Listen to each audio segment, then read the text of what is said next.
Bem, vamos começar então o nosso bate-pronto falando do jogo de ontem. O Coritiba venceu o Humaitá por 3-0, se classificou para a próxima fase da Copa do Brasil, já tinha recebido 1.400.000 pela participação na primeira fase e agora vai ter mais R$1.700.000 pela passagem para a segunda fase da Copa do Brasil. É um reforço aí de 3.100.000 no caixa do Coritiba neste começo de temporada, dinheiro que certamente será muito bem-vindo, né, Janaína Castilho, Felipe Dalck? Com certeza, né? Um dinheiro que ajuda bastante o Coritiba nesse ano desafiador em que o time trouxe reforços, que está tentando montar um time competitivo. Como disse o próprio técnico Antônio Oliveira, é um time em construção, né? E um Coritiba que evolui. Claro que se a gente pegar os times que o Coritiba vinha enfrentando no Campeonato Paranaense e o Humaitá, é difícil de comparar, porque o Humaitá é um time tecnicamente muito inferior ao Coritiba. O Coritiba nem precisou se esforçar muito, trocava passes com tranquilidade no meio-campo, encarou um gramado complicadíssimo, né? E se superou, obviamente, mas essas mudanças ali que o técnico Antônio Oliveira fez no ataque do Coritiba deram resultado também, né? Dalck, com a entrada do Robson, um time extremamente ofensivo que conseguiu marcar 3 gols com uma certa facilidade. Eu até citei ontem, Jana, que o Humaitá cairia no Campeonato Paranaense.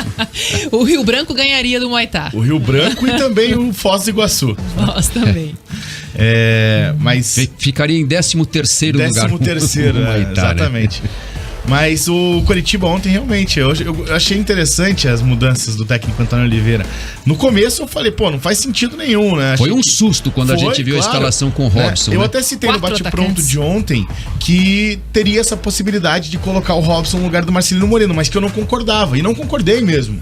Só que deu certo. Você mudou de ideia depois do jogo. Claro, depois vendo como foi a estratégia de jogo, e o Antônio falou isso na coletiva depois, de que foi uma estratégia específica para o jogo e que sempre vai haver isso, sempre vai haver a estratégia específica para cada jogo que ele tem.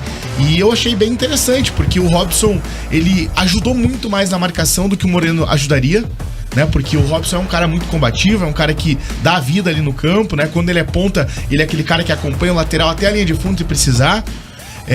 Então eu achei bem interessante porque ele deu essa força física no meio de campo, né? E ainda conseguiu superar o gramado, que realmente estava horroroso, a bola não rolava, ela quicava, né? E o Coxa conseguiu, nessas adversidades aí, conseguiu, né, fazer com que a qualidade fosse superior ao adversário, que é muito superior, né? Mas às vezes em Copa do Brasil esses níveis se equivalem, né? Quando é jogos contra times bem menores. Não é um jogo de Série A que pode acontecer muita coisa. É um jogo de Copa do Brasil que às vezes um time muito superior acaba se dando mal, como já aconteceu em alguns jogos. Não tem dúvida que o Londrina é melhor que o Nova Mutum. Cuiabá e o São Raimundo também não tem comparação. Exatamente, né? Só que os dois foram eliminados. Chapecoense e Marcílio Dias. Exatamente, então assim, o Coritiba ontem, acima de todas as adversidades, garantiu uma vitória interessantíssima. E o Robson também dá essa qualidade de ser um cara muito raçudo, deixou o time mais ofensivo, né? Foi um jogador que contribuiu nessa articulação ali no ataque e desencantou também, né? O torcedor tava esperando aí um golzinho dele e ele marcou o primeiro. E como a gente comentou ontem na transmissão, Dalck, que o gol do Robson tira também um peso das costas dele. Sem dúvida. Ele vinha sofrendo uma pressão por parte da torcida Coxa Branca por perder tantos gols, e eu acho que isso dá uma aliviada também pro jogador. A gente tá recebendo já a participação da torcida Coxa Branca, o Rogério Casado, falando: o gramado e o rival não permitem avaliar nada.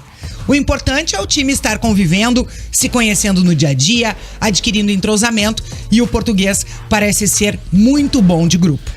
Teria sido melhor pro Robson se ele não tivesse perdido aquele gol bizarro no finalzinho, né? Mas fechava com chave de ouro, com né? certeza, mas ele participou, dos 3 gols, né? Lance do pênalti, foi o lançamento dele, o Manga sofreu o pênalti, ele deu a pré-assistência pro Manga, dar assistência pro Caio César no segundo gol e meteu o terceiro gol. Só que assim, Essa questão aí que o nosso ouvinte falou, o Rogério, né? Isso, inclusive ele já complementa falando do Robson, que um jogador profissional não pode perder os gols que o Robson perdeu. Ele recebe um alto salário pra jogar, fazer gol, não dá pra brincar de pelada.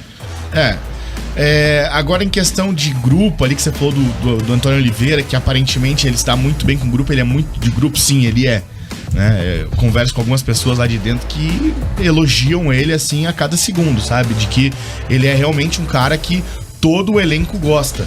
E isso é um ponto especial, porque a partir do momento que você tem um treinador que tem um grupinho aqui, um grupinho ali, fica muito difícil de trabalhar. As chamadas igrejinhas. Exatamente. Né, que se formam, né, panelinhas. Fica muito difícil de trabalhar. E ele blinda sempre o grupo nas entrevistas. Blinda bastante, né? Então, ele valorizou demais a classificação. E eu acho que ele é um cara extremamente claro com as pessoas, sabe? Ele é um cara que ele chega e fala o que ele quer e ele não tem melindre com ninguém. Ele pode falar o que ele acha e ele tem uma conversa franca com cada um dos seus atletas. Isso é importante.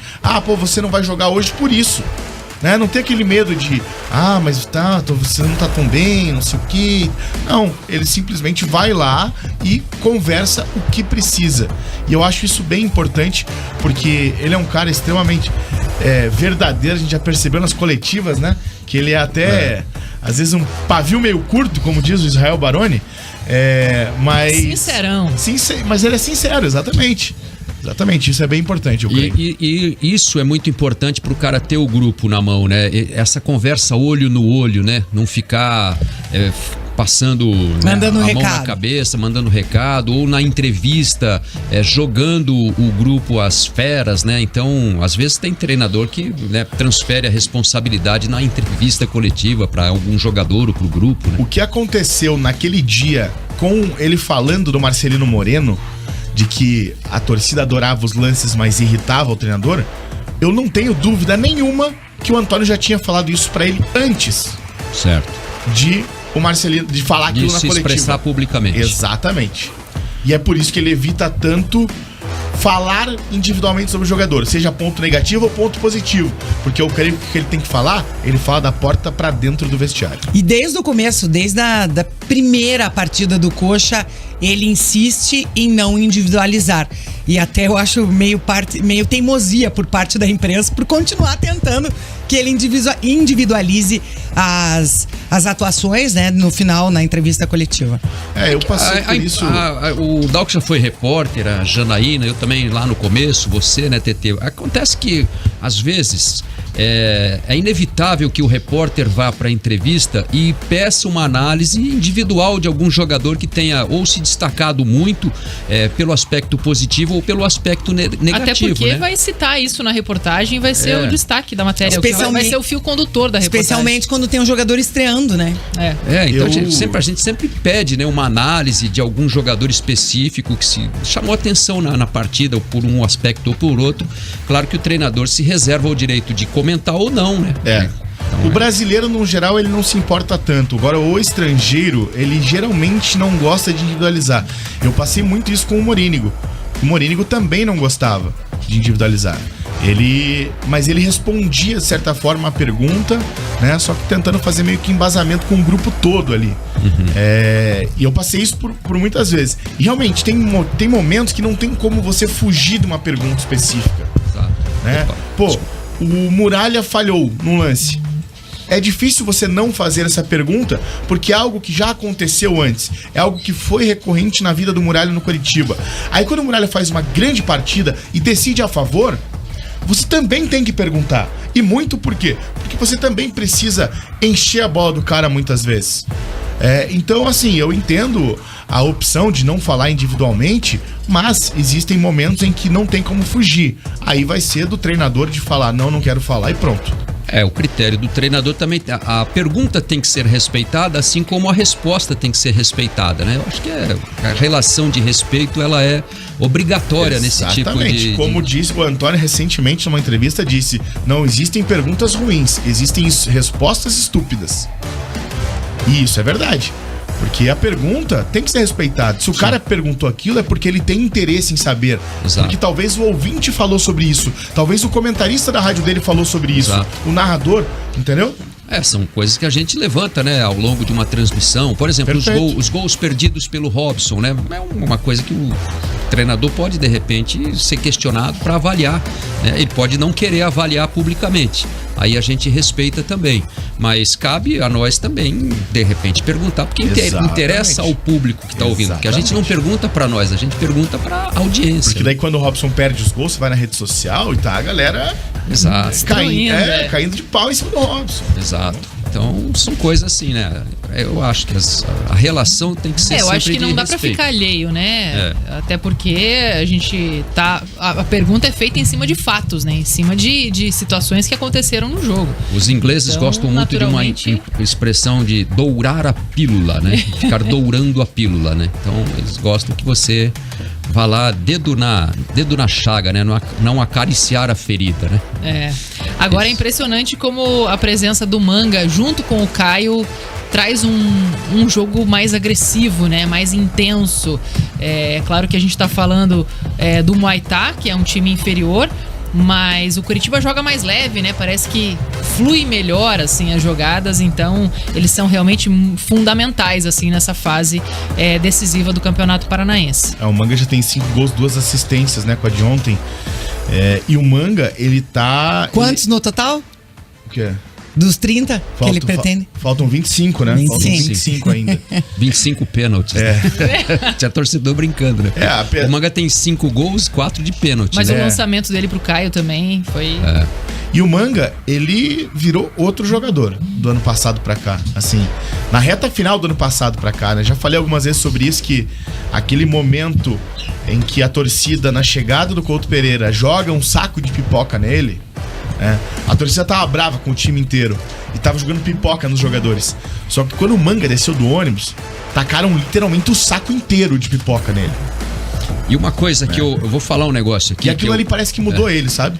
Parece que mudou ele de uma maneira assim. E sabe outra coisa que acho que mudou o Manga? Ele pegou as pedras e fez a escada, né? Como se fala. Não, e outra coisa que eu acho que mudou e já deu pra perceber nesses 2 últimos jogos que o Manga atuou, o que aconteceu no Atletiba. Eu acho que o Manga fez uma reflexão do comportamento dele em campo, aquele jogador explosivo de procurar a confusão. Eu acho que ele vai mudar muito nesse aspecto aí, vai ser muito bom pra ele. Ele inclusive foi provocado também ontem, né? Durante a entrevista, dava pra ouvir ali a galera falando e ele gritando o nome do Thiago Heleno. Exatamente. Eu espero que sim, porque eu sei o quanto é difícil que isso aconteça no geral, sabe? Porque existem jogadores e jogadores que podem ser as pessoas mais tranquilas do mundo, né? Fora de campo, num treinamento, mas chegou na hora da competição, e isso não precisa nem ser jogador, pode ser qualquer pessoa. Eu tenho amigos que os caras são sensacionais, bem tranquilos. Chega na hora de competir em alguma coisa, qualquer coisa, se transforma, cara, né? Seja no truco, cara. Mas o truco é outro negócio. Então, né? mas... Aí truco não dá pra você exigir nada, não, né? Não, mas enfim... Truco sai do controle. O cara jogando bola, você já falou pro pelada. seu adversário no truco, assim, quando você dá aquela trucada, ele fica pensando, você avisou ele assim... Barata que tem juízo não atravessa galinheiro. Que aí o cara já, né? Então, use essa frase, você vai ganhar todas as partidas. Que daí nunca ninguém vai cair no truco, né? E daí... Linhares tem cara de ser facãozeiro no truco. Eu tenho. Eu sou, né? Enfim, e daí a situação... Não posso beber jogando truco, que daí o facão vai assim aleatório. Corre solto. Daí perde fácil. E existem jogadores que são assim também. O Manga é um cara desse. O Manga é um cara muito tranquilo no dia a dia. Muito, muito. Não, mas eu tenho a impressão, pelo menos me passou isso nesses 2 primeiros jogos, assim, de olhar o Manga e olhar como ele era antes. O Manga, qualquer coisinha, ele já ia peitar o adversário, qualquer entrada mais firme. Eu acho que ele tá mudando. Eu acho que aquilo que aconteceu no Atlético, tomara que tenha provocado essa reflexão nele, né? Porque, assim, às vezes você toma cartão de graça, você vai expulso de graça por coisas que não são necessárias, não fazem parte do jogo, né? Uma coisa que eu posso dizer com toda certeza, o Manga, que lá no dia 3 de janeiro de 2022 se apresentou ao Coritiba, é outra pessoa, outro jogador do Manga de hoje, dia 24 de fevereiro. É outra pessoa. E isso é bem importante, porque o Manga está evoluindo, não só como pessoa no geral, mas como jogador. Porque o Manga já não é um jovem, né? O Manga aparece pra mídia nacional mesmo em 2021. Né? Antes ele tinha muito histórico de campeonatos estaduais, jogou inclusive no Maringá, jogou inclusive no Cascavel. Você lembra dele no Cascavel? Não lembro. Então, muita gente não lembra dele. Foi treinado pelo Milton Duó lá em 2016 no Cascavel. Eu lembro dele no Volta futebol Redonda. carioca, no Rio, né? 2021, foi onde ele, na verdade... Daí ele vai pro Goiás. É. E daí em 2022 ele vem pro No Curitiba. Goiás eu lembro que eu cheguei a narrar jogos dele no Goiás. Ele jogou, foi muito bem no Goiás, fez né? 10 gols na temporada. Foi muito bem. Jogando se só o destacou. brasileiro, né? Só a Série B no caso. Acho que ali foi do Volta Redonda pro Goiás, foi o start da carreira dele, né? Exatamente, só que o Manga já tem 28 anos. Exato. E tá na hora de ter essa maturidade, né? E de ele não tá ser tendo. Porque assim, eu penso que o jogador ele pode ser explosivo, mas ele tem que ter a consciência de que ele pode prejudicar muito o grupo, o time, se ele arruma essas expulsões bobas, desnecessárias, essas provocações de tomar cartão, de ficar suspenso. Então, ele tem que ter noção da importância dele no time. Sem dúvida. E ele tem que adotar um comportamento de acordo com essa importância que ele tem no time, de se preservar das expulsões, das brigas, dos cartões amarelos, porque ele sabe que o treinador vai contar com ele sempre, né? Ele é titular, é ele mais 10 no time, entendeu? Eu acho importante o jogador ter esse tipo de visão dele mesmo, né? Ele tem que reconhecer a importância dele no grupo, ele tem que trabalhar isso também na própria mentalidade dele dentro do gramado.